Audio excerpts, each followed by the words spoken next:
ரெண்டாவது சாப்டரில் பகவத்கீதையில் 5வது ஸ்லோகம்.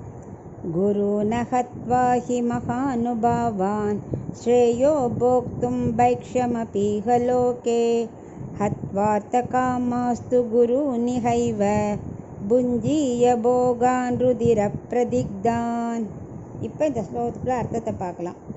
முதல்ல அது கண்ணன் இவன்கிட்ட கேட்குற மாதிரி முதல்ல இவன் அர்ஜுனன்ட்ட, அதுக்கு அர்ஜுனன் பதில் சொல்கிற மாதிரி. ஃபஸ்ட்டு கண்ணன் என்ன சொல்கிறாங்கிறத முதல்ல பார்க்கலாம்.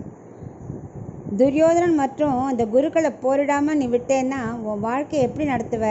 போரிடாமல் ஓடினா கேவலமாக கருத மாட்டார்களா அப்படின்னு கண்ணன் கேட்குற மாதிரி அர்ஜுனன் இப்போ ஆன்சர் பண்ண போகிறான்.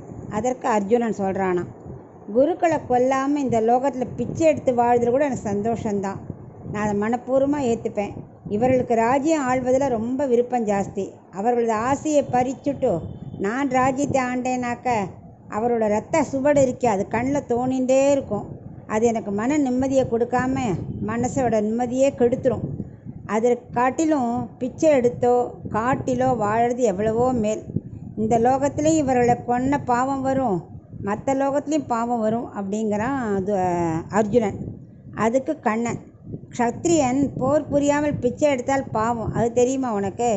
அந்த லோகத்துலேயும் சத்திரிய தர்மத்தை விட்ட பாவம் வரும். இங்கே மட்டும் இல்லை, ஸோ நீ சத்திரிய தர்மத்தை ஃபாலோ பண்ணதுனால இந்த லோகத்துலேயும் உனக்கு பாவம்தான், சொர்க்கலோகம் போனாலும் அங்கேயும் பாவம்தான். அதுக்கு பதில் சத்திரிய தர்மத்தின்படி போர் புரிந்தால் இங்கும் அனுபவிக்கலாம். ஜெயிச்சியானா உனக்கு இங்கே ராஜ்யம் கிடைக்கும். தோற்று போயிட்ட வீர சொர்க்கம் அடைஞ்சேன்னா அங்கே சொர்க்கம் கிடைக்கும். ரெண்டும் நல்லதே. வேறு உலகத்தில் சத்திரிய தர்மத்தின்படி நடந்தால் அங்கும் புண்ணியம் கிட்டும் என்று கண்ணன் கூறுறான். இவனுக்கு எல்லாத்தையும் எடுத்து சொல்கிற மாதிரி இந்த ஸ்லோகம்.